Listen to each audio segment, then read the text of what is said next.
Hello friends, ನಮಸ್ತೆ. ನೀವು ನೋಡ್ತಿದ್ದೀರಾ ಸಾಗರ್ ಅಪ್ಡೇಟ್ ಚಾನಲ್. ಇವತ್ತಿನ ವಿಡಿಯೋದಲ್ಲಿ ಯಾರೆಲ್ಲ ಹೊಸ ರೇಷನ್ ಕಾರ್ಡ್ಗೆ ಅರ್ಜಿನ ಸಲ್ಲಿಸಬೇಕು ಅಂತ ಕಾಯ್ತಾ ಇದ್ದೀರಾ ಅಂಥವ್ರಿಗೆ ಒಂದೊಳ್ಳೆ ಗುಡ್ ನ್ಯೂಸ್ ಅಂತಲೇ ಹೇಳ್ಬೋದು. ಹೊಸ ರೇಷನ್ ಕಾರ್ಡ್ಗೆ ಅರ್ಜಿ ಸಲ್ಲಿಸಲು ದಿನಾಂಕನೂ ಬಿಡುಗಡೆ ಮಾಡಿದ್ದಾರೆ. ಮತ್ತು ಅರ್ಜಿ ಸಲ್ಲಿಸಲು ಯಾವೆಲ್ಲ ದಾಖಲಾತಿಗಳು ಬೇಕಂತಲೂ ಈ ವಿಡಿಯೋದಲ್ಲಿ ಅದ್ರ ಬಗ್ಗೆ ಸಂಪೂರ್ಣವಾದ ಮಾಹಿತಿನ ನಾನು ನಿಮಗೆ ತಿಳಿಸ್ಕೊಡ್ತೀನಿ. ನೀವು ಫಸ್ಟ್ ಟೈಮ್ ನನ್ನ ಚಾನಲ್ನ ನೋಡ್ತಾ ಇದ್ದರೆ ಸಬ್ಸ್ಕ್ರೈಬ್ ಮಾಡ್ಕೊಳ್ಳಿ. ಈ ವಿಡಿಯೋನ ಸ್ಕಿಪ್ ಮಾಡದೆ ಕೊನೆ ತನಕ ನೋಡಿ. ಬನ್ನಿ ಫ್ರೆಂಡ್ಸ್, ಈಗ ನೋಡ್ಬೋದು ಏಪ್ರಿಲ್ 1ರಿಂದ ಹೊಸ ರೇಷನ್ ಕಾರ್ಡ್ಗೆ ಅರ್ಜಿನ ಸಲ್ಲಿಸ್ಬೋದಂತೆ.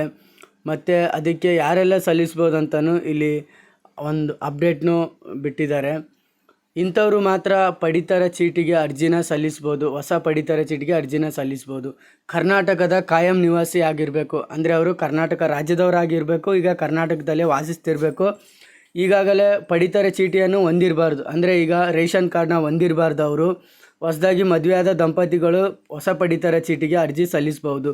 ಈಗ ಮದುವೆ ಆಗಿರ್ತಾರಲ್ವ ದಂಪತಿಗಳು, ಅವರು ಹೊಸ ಪಡಿತರ ಚೀಟಿಗೆ ಅರ್ಜಿ ಸಲ್ಲಿಸಲು ಅರ್ಹರಿರುತ್ತಾರೆ. ಮತ್ತು ಇಲ್ಲಿವರೆಗೂ ಯಾರ್ದು ರೇಷನ್ ಕಾರ್ಡ್ ಇಲ್ಲ ಅವರು ಕೂಡ ಹೊಸ ರೇಷನ್ ಕಾರ್ಡ್ಗೆ ಅರ್ಜಿನ ಸಲ್ಲಿಸ್ಬೋದು.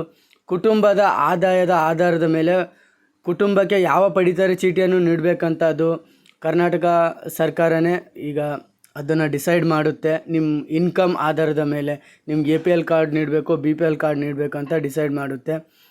ಈಗ ಅರ್ಜಿ ಸಲ್ಲಿಸಲು ಯಾವೆಲ್ಲ ದಾಖಲಾತಿಗಳು ನಿಮಗೆ ಅಗತ್ಯ ಅಂತ ನೋಡ್ಕೊಳ್ಳಿ.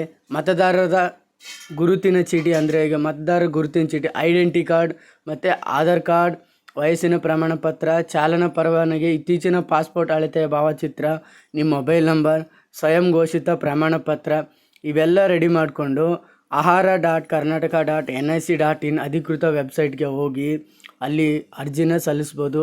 ಯಾವಾಗ ಸಲ್ಲಿಸಬೇಕು ಅಂತಂದರೆ ಏಪ್ರಿಲ್ 1ರ ನಂತರ ನೀವು ಅರ್ಜಿನ ಸಲ್ಲಿಸ್ಬೋದು. ಈಗೆಲ್ಲ ರೇಷನ್ ಕಾರ್ಡ್ಗೆ ಯಾರೆಲ್ಲ ವೇಟ್ ಮಾಡ್ತಿದ್ದೀರಾ, ರೇಷನ್ ಕಾರ್ಡ್ ಇಲ್ಲ ಅಂತ ಹೊಸದಾಗಿ ಅಪ್ಲೈ ಮಾಡೋರು ಹೋಗ್ಬಿಟ್ಟು ಏಪ್ರಿಲ್ 1ರ ನಂತರ ನೀವು ಅರ್ಜಿನ ಸಲ್ಲಿಸ್ಬೋದು.